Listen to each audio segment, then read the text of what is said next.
Hello students, मैं doctor Jitendra Verma, post graduate from IIT Roorkee and doctorate from IIT Kharagpur.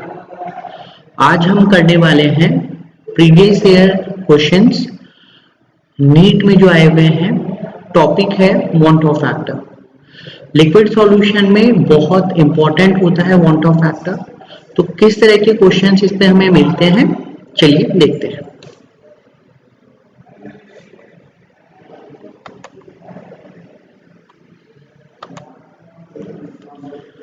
तो यहां पर पहला क्वेश्चन हमारे पास है कि which of the following 0.10 m aqua solution will have the lower freezing point। हमें ग्लूकोज दिया हुआ है, एल्यूमिनियम सल्फेट दिया है, पोटेशियम आयोडाइड है और सुक्रोज है।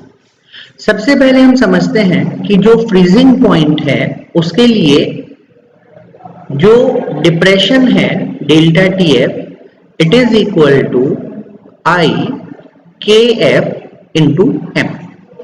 यहां पर आई वांट ऑफ फैक्टर है, के एफ को मोलल डिप्रेशन कांस्टेंट या फिर क्रायोस्कोपिक कांस्टेंट बोला जाता है और एम जो है वो यहां पर मोलालिटी को इंडिकेट करता है। तो फॉर अ पर्टिकुलर सॉल्वेंट जो मोलर डिप्रेशन कांस्टेंट या क्रायोस्कोपिक कांस्टेंट है ये कांस्टेंट वैल्यू है। तो इसका मतलब जो डेल्टा टीएफ यहां पे होगा ये डायरेक्टली प्रोपोर्शनल होगा किसके, आई के। आई को वांट ऑफ फैक्टर कहा जाएगा which is the number of ions after dissociation और एसोसिएशन, हम कोई भी एक कंसिडर कर सकते हैं यहां पे case, divided by number of ions before dissociation और एसोसिएशन। तो यहां पे अगर हम बात करते हैं ग्लूकोज की, तो ग्लूकोज नीदर डिसोशिएट होता है नॉर एसोसिएट होगा। तो इसके लिए वांट ऑफ फैक्टर की वैल्यू आएगी 1। वहीं अगर एल्यूमिनियम सल्फेट के लिए बात करें तो जब आप इसको सॉल्यूशन बनाते हैं तो ये हमें यहाँ पर 2 एल्यूमिनियम आयन देने वाला है और 3 सल्फेट आयन मुझे यहाँ पे मिलेंगे। इसका मतलब इस पर्टिकुलर केस में आई की वैल्यू होगी 5। पोटेशियम आयोडाइड को आयोनाइज करने पर potassium ion and iodide ion मिलेगा, आई की वैल्यू होगी 2। और सुक्रोज को सिर्फ डिसॉल्व किया जा सकता है, वो डिसोशिएट नहीं होगा, इसलिए इसके लिए आई की वैल्यू होगी 1। अब डेल्टा टीएफ अगर बढ़ेगा तो आई की वैल्यू भी क्या होगी, बढ़ेगी। और जो डेल्टा टीएफ है ये है freezing point of solvent minus freezing point of solution. So अगर आई बढ़ रहा है इसका मतलब फ्रीजिंग पॉइंट ऑफ सॉल्यूशन क्या होता है, कम होता है। क्वेश्चन में हमें कहा गया है which of the following 0.10 m aqua solution will have the lower freezing point, यानी जिसके लिए आई की वैल्यू जितनी ज्यादा होगी उसका फ्रीजिंग पॉइंट उतना कम होगा। तो आंसर आ जाएगा बी, एल्यूमिनियम सल्फेट। चलिए नेक्स्ट क्वेश्चन देखते हैं। Which one of the following electrolyte has the same value of want of factor that of aluminium sulfate if all are 100% ionized? Aluminium sulphate के लिए जो want of factor है वो हमने अभी ऊपर वाले क्वेश्चन में देखा है, I की वैल्यू कितनी आएगी, 5। तो हमें इन चारों कंपाउंड में उस वाले कंपाउंड को ढूंढना है जिसके लिए I की वैल्यू 5 होगी। Aluminium nitrate it gives aluminium ion plus 3 nitrate ion, इसका मतलब I हो गया यहाँ पे 4। K4FeCN6 एक कोऑर्डिनेट कंपाउंड है, एक कोऑर्डिनेशन कॉम्प्लेक्स है, तो ये यहाँ पे सिंपल आयन देगा 4K प्लस हमें यहाँ पर एक कॉम्प्लेक्स आयन भी मिलने वाला है FeCN6 4 नेगेटिव। तो यहाँ पर I की वैल्यू हो गई 5। K2SO4 एक सिंपल सॉल्ट है जो पोटेशियम आयन देने वाला है और सल्फेट आयन देगा, तो I हो गया 3। वहीं K3FeCN6 को डिसोशिएट करने पर 3 पोटेशियम आयन मिलने वाले हैं और एक कॉम्प्लेक्स आयन FeCN6 3- मिलेगा, तो I की वैल्यू यहाँ पे होगी 4। हमें बताना था इनमें से किसकी I की वैल्यू एल्युमिनियम सल्फेट की I की वैल्यू पे इक्वल होगी, तो आंसर हमारे पास आ जाएगा K4FeCN6। नेक्स्ट क्वेश्चन की तरफ चलते हैं। नेक्स्ट क्वेश्चन है हमारे पास में, of the following 0.10 m aqueous solution which one will exhibit the largest freezing point depression। Freezing point depression का मतलब ये हमसे पूछ रहा है डेल्टा टीएफ और हमें पता है डेल्टा टीएफ प्रोपोर्शनल होता है आई के। तो केसीएल के लिए अगर आई की वैल्यू निकाली जाएगी तो यहां पे आई आएगा 2। अगर हम ग्लूकोज के लिए बात करते हैं तो ये डिसोशिएट नहीं होगा, इसका मतलब आई आएगा 1। अगर एल्युमिनियम सल्फेट के लिए आई फाइंड आउट किया जाएगा तो ये हमें 2 एल्युमिनियम आयन देने वाला है और 3 सल्फेट आयन देगा, तो आई हो जाएगा 5। K2SO4 के लिए अगर आई की वैल्यू निकलेगी तो ये 2K plus 1 sulphate ion, so I will be equal to 3। तो जिसकी आई की वैल्यू जितनी ज्यादा है डिप्रेशन इन फ्रीजिंग पॉइंट उसका उतना ज्यादा होगा, यानी आंसर हमारे पास आएगा एल्युमिनियम सल्फेट। देखिए जो वॉन्ट ऑफ फैक्टर है यानी जो आई हमारे पास आया ये ग्रेटर देन 1 हो सकता है, लेस देन 1 हो सकता है या फिर इक्वल टू 1 भी हम इसको यहां पे ले सकते हैं। अब अगर ये ग्रेटर देन 1 है तो ये क्या यहां पर इंडिकेट करने वाला है? आई अगर कभी ग्रेटर देन 1 है इसका मतलब ये डिसोसिएशन को इंडिकेट करता है। आई लेस देन 1 होगा तो ये एसोसिएशन को दिखाएगा और आई अगर 1 है सो it is neither dissociation nor association.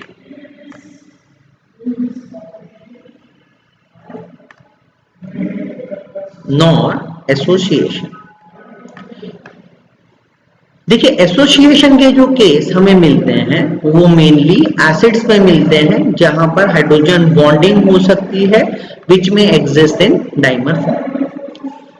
इसी कॉन्सेप्ट को ध्यान में रखते हुए अब हम यहां पर इस क्वेश्चन को देखने वाले हैं। क्वेश्चन मुझे कहा गया है the want Hoff factor I for a compound which undergoes dissociation in one solvent and association in other solvent is respectively. तो अगर डिसोसिएशन है इसका मतलब आई की वैल्यू क्या होगी? मोर देन 1 होगी, so it is greater than 1, और एसोसिएशन है it is less than 1, so C is the right answer. तो कभी कभी ऐसा क्वेश्चन भी पूछा जाता है what is the significance of van't Hoff factor. तो वांट ऑफ फैक्टर की सिग्निफिकेंस हम उसके वैल्यू से देख सकते हैं, वो ग्रेटर देन 1 है, लेस देन 1 है या फिर इक्वल टू 1 होगा। चलिए नेक्स्ट क्वेश्चन पे चलते हैं। नेक्स्ट क्वेश्चन हमारे पास में है in 1 molar solution that contains 0.5 mole of solute there is. देखिए पहले मोलल जो है इसको समझ लेते हैं। मोलल रिप्रेजेंट करता है मोलालिटी को, और मोलालिटी की अगर हम डेफिनेशन देखें तो मोलालिटी का मतलब हुआ that it is the number of moles of solute present पर केजी या इन 1 kg ऑफ सॉल्वेंट। ठीक है, इंपॉर्टेंट चीज ये है कि यहां पर हम सॉल्वेंट को कंसिडर करेंगे, सॉल्यूशन को कंसिडर नहीं करते हैं। तो अगर मेरे पास में 1 मोलर सॉल्यूशन है तो 1 मोलर सॉल्यूशन का मतलब क्या हुआ? 1 मोलर सॉल्यूशन का मतलब हुआ कि हमारे पास में 1 मोल सॉल्यूट है which is present in 1000 gram of solvent. ठीक है, ये हमें ध्यान रखना है कि यहां पर हम सॉल्वेंट को कंसिडर करेंगे, सॉल्यूशन को यहां पर कंसिडर नहीं किया जाएगा। सो इट मींस अगर हमारे पास में 1000 ग्राम सॉल्वेंट है तो इसमें 1 मोल सॉल्यूट है। क्वेश्चन हमसे कहा गया है in 1 molar solution that contains 0.5 mole, तो 1000 gram is in 1 mole, so for 0.5 mole the value of solvent should be 500 gram. So the answer is third one, 500 gram solvent. ठीक है, नेक्स्ट क्वेश्चन हमसे कहा गया है the following solution were prepared by dissolving 10 gram of glucose in 250 ml of water, 10 gram of urea in 250 ml of water and 10 gram sucrose in 250 ml of water. The right option for decreasing order of osmotic pressure of this solution is. सबसे पहली बात, यहां पर जो solvent है वो same है, volume है इसकी 250 ml। ओके, अब हमें यहां पर ऑस्मोटिक प्रेशर का ऑर्डर बताना है। ऑस्मोटिक प्रेशर को पढ़ने से पहले, ऑर्डर बताने से पहले थोड़ा सा ऑस्मोटिक प्रेशर के बारे में या ऑस्मोसिस के बारे में समझ लेते हैं। देखिए, हमारे पास में दो हमने डिफरेंट चैम्बर लिए हैं। पहले वाले चैम्बर में मेरे पास प्योर सॉल्वेंट है और दूसरे वाले चैम्बर में हमने सॉल्यूशन को फिल किया है, यानी यहां पर सॉल्यूट प्लस सॉल्वेंट दोनों हमारे पास में प्रेजेंट है। अब देखिए होगा क्या, जब मैं यहां पर प्योर सॉल्वेंट की बात कर रहा हूं, इसका मतलब मैं एक डाइल्यूट सॉल्यूशन की बात कर रहा हूं, और सॉल्यूशन मतलब ये एक कॉन्सेंट्रेटेड सॉल्यूशन है। बीच में हमारे पास में हमने इन दोनों को एसपीएम से सेपरेट किया हुआ है। Now what is SPM? SPM का मतलब हुआ सेमी परमिएबल मेम्ब्रेन। जैसे सेल वॉल हो गया, गॉल ब्लैडर है पिग का, या कॉपर फेरोसाइनाइड है जिनको हम आर्टिफिशियल कह सकते हैं, या फिर सेलुलोज एसीटेट है जिनको हम एसपीएम की तरह यूज करते हैं। एसपीएम होता क्या है? एसपीएम सिर्फ सॉल्वेंट मॉलिक्यूल को अलाउ करता है और सॉल्यूट को पास नहीं होने देगा। इसका मतलब इस पर्टिकुलर केस में जो सॉल्वेंट है वो सॉल्वेंट रीजन से यानी डाइल्यूट सॉल्यूशन से concentrated solution की तरफ मूव करेगा।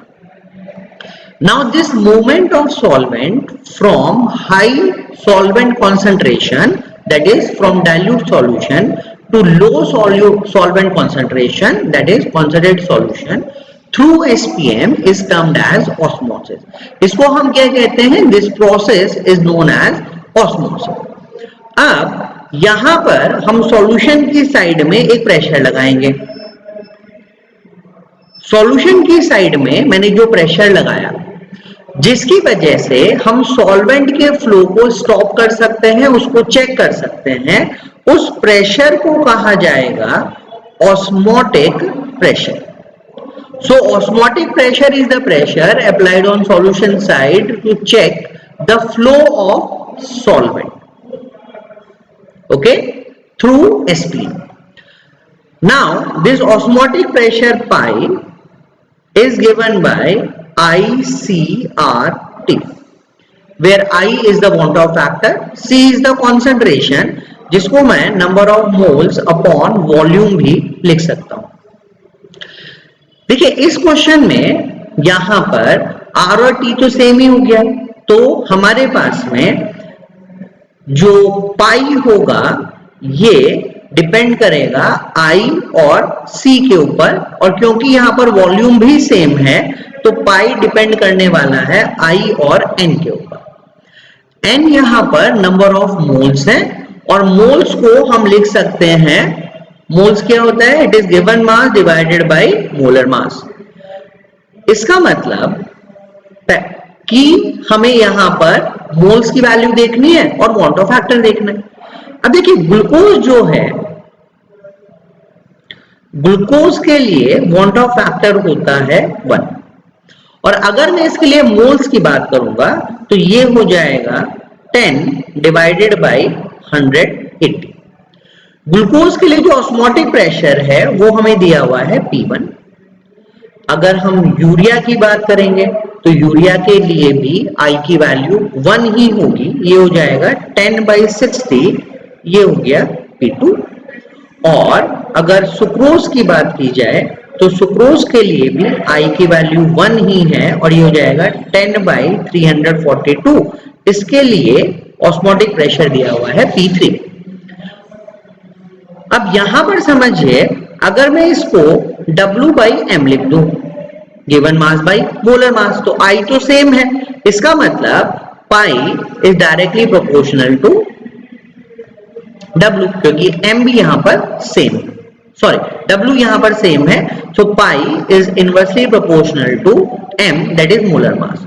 तो जिसका मोलर मास जितना ज्यादा होगा, इसका मतलब कि यहां पर जो I की वैल्यू है, ठीक है, वो तो सेम हो गई बच्चा।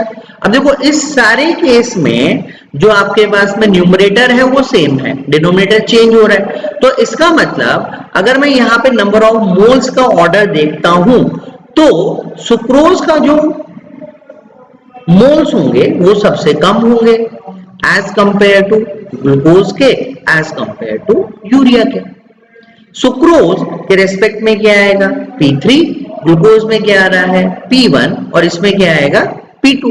तो जिसके मोल जितने ज्यादा हैं, इसका मतलब उसका पाई उतना ज्यादा होगा।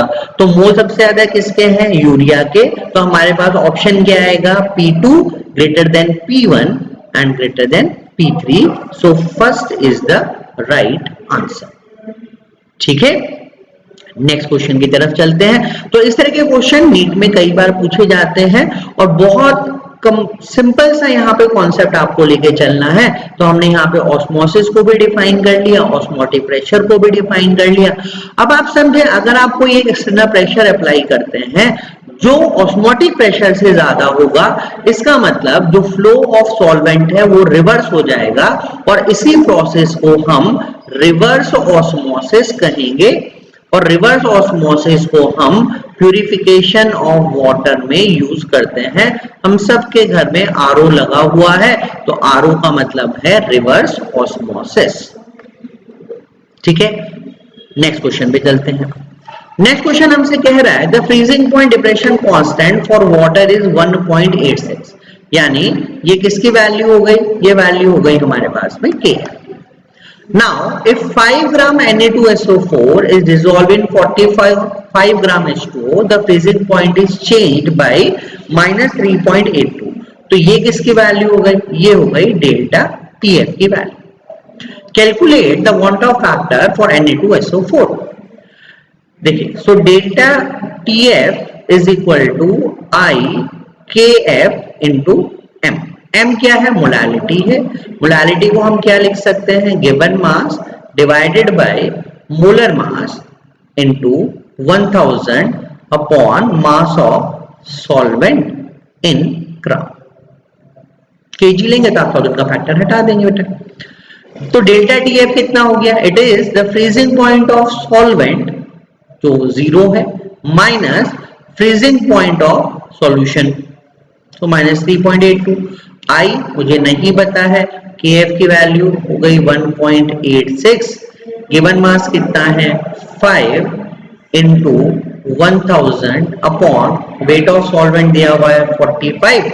Na2SO4 का मोलर मास निकाल लेते हैं, 2 Na है तो 2 इंटू 23 हो गया 46, सल्फर 1 है 32, ऑक्सीजन 4 है तो ये हो जाएगा 64।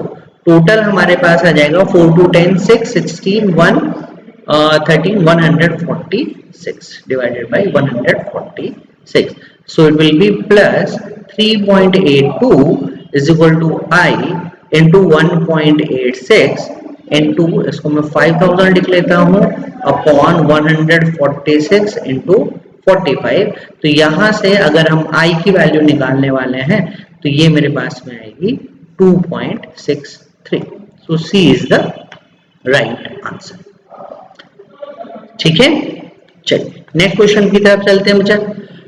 नेक्स्ट क्वेश्चन में हमसे कहा हुआ है if alpha is the degree of dissociation. ठीक है, अल्फा क्या है यहाँ पर, डिग्री ऑफ डिसोसिएशन है इसका, Na2SO4 का। The want Hoff factor use for calculating the molecular mass is, so Na2SO4। अब समझिए ये यहाँ पे पार्शियल आयोनाइज हुआ, अगर कंप्लीट होता तो वॉन्ट ऑफ फैक्टर 3 हो जाता, अल्फा की वैल्यू 1 होती। सो it is giving 2Na plus sulphate ion. Time 0 पर यानी इनिशियली हम Na2SO4 के 1 मोल लेंगे तो Na कितना बनेगा 0, सल्फेट कितना बनेगा 0। टाइम t पर इस 1 में से कुछ डिसोशिएट हुआ, जो डिसोशिएट हुआ उसको मैंने अल्फा मान लिया, तो ये यहाँ पे 2 अल्फा बनेगा और ये अल्फा बनेगा। यानी जो मुझे टोटल मोल्स मिलते हैं जब डिसोसिएशन हो गया तो 1 minus alpha plus 2 alpha plus alpha that is equal to 1 plus 2 alpha.